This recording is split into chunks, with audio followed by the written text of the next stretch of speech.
Hello mga idol, kumusta? Yan nga po pala mga idol, hawak ko ay basura.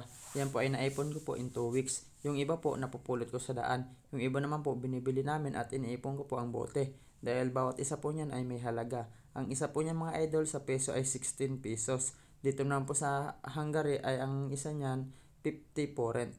Kaya mga idol, iniipon ko po yan dahil sayang din naman po ng pera. Pag tinapon po namin yan ay para na rin po kami nagtapon ng pera, kaya iniipon ko po. So ngayon papunta po ako dito sa Penny mga idol, dyan ko po yan ibebenta. Ipapasok ko nga lang po yan sa machine. At paglabas, pera na. Ay, hindi pa pala mga idol. Resibo lang yan mga idol at pwede ko pong ipambayad sa grocery at saan man pong store dito sa Hungary mga idol. So dito ko nga po pala yan mga idol ipapasok sa machine na to. Pa isa-isa. Kaya sinit up ko lang po ang videos at ayan, ilalagay ko na po. Yan, pinas forward ko na nga rin po yan mga idol para mabilis.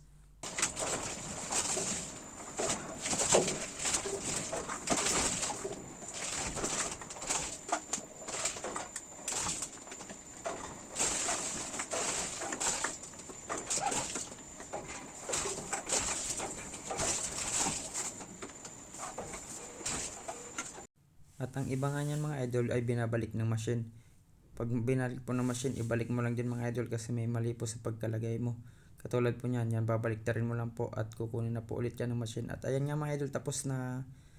Ayan na, kukunin ko na po ang resibo. So naka 1,250 nga po pala ako dyan mga idol po rent.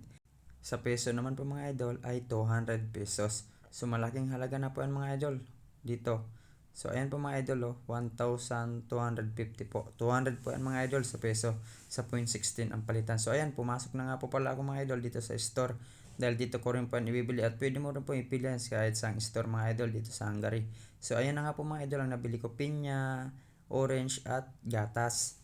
Yan, para may iinumin pa ako pag uwi at may kakainin pa akong prutas pag uwi ko mga idol. So ayan, binayaran ko na nga po mga idol. Nakapila na po ako dito sa cashier para magbayad mga idol.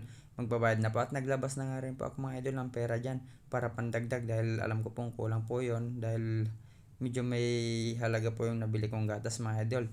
Yan, dahil matagal na rin po ako hindi nakapag-inom ng gatas. Sa ngayon mga idol, magigatas pa ako. At ang mahal nga po pala dyan mga idol ay ang pinya. Nagkakalaga po ng 1,000 po rent.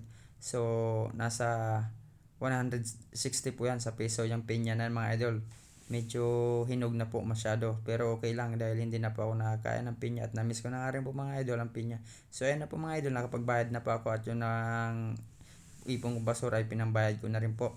So ayan po mga idol, gatas, pinya at orange. Kumuha nga po pala ako mga idol ng isang orange niya para makain ko na po habang naglalakad ako pa uwi. Yan, pag uwi ko nga po mga idol, ayan, agad ko pong nilabas yung pinya dahil gustong gusto ko na pong kumain.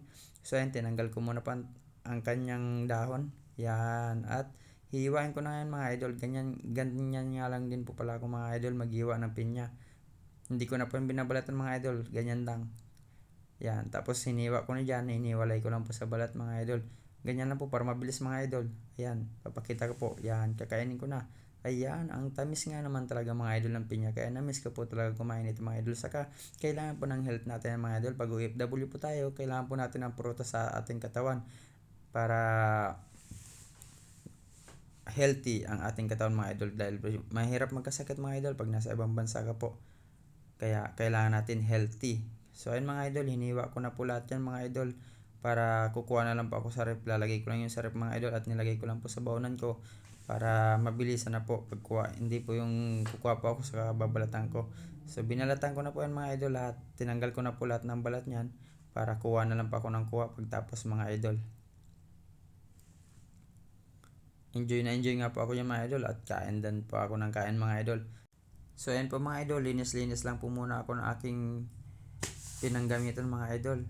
Dahil ilalagay ko na po yung sa ref mga idol. Kaya maraming salamat po idol. Nilabas ko na rin po pala ang pinya dyan at oras at ilalagay ko po sa ref. Maraming salamat mga idol. Please follow and share naman po mga idol na aking videos mga idol. Maraming salamat po. Bye bye.